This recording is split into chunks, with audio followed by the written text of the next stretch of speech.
ومن الناس من يعجبك قوله في الحياة الدنيا ويشهد الله على ما في قلبه وهو ألد الخصام وإذا تولى سعى في الأرض ليفسد فيها ويهلك الحرث والنسل والله لا يحب الفساد.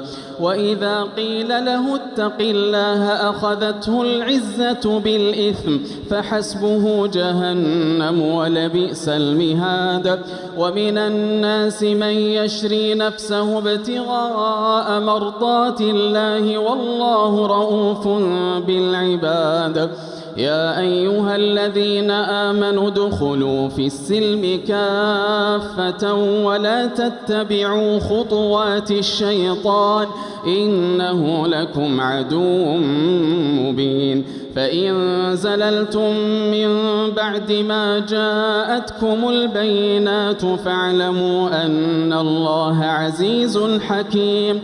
هل ينظرون إلا أن يأتيهم الله في ظلل من الغمام والملائكة وقضي الأمر وإلى الله ترجع الأمور. سل بني إسرائيل كم آتيناهم من آية بينة ومن يبدل نعمة الله من بعد ما جاءته فإن الله شديد العقاب. زين للذين كفروا الحياة الدنيا ويسخرون من الذين آمنوا والذين اتقوا فوقهم يوم القيامة والله يرزق من يشاء بغير حساب. كان الناس أمة واحدة فبعث الله النبيين مبشرين ومنذرين وأنزل معهم الكتاب بالحق ليحكم بين الناس فيما اختلفوا فيه وما اختلف فيه إلا الذين أوتوه من بعد ما جاءتهم البينات بغيا بينهم فهدى الله الذين آمنوا لما اختلفوا فيه من الحق بإذنه والله يهدي من يشاء إلى صراط مستقيم. أم حسبتم أن تدخلوا الجنة ولما يأتكم مثل الذين خلوا من قبلكم مستهم البأساء والضراء وزلزلوا حتى يقول الرسول والذين آمنوا معه متى نصر الله ألا إن نصر الله قريب.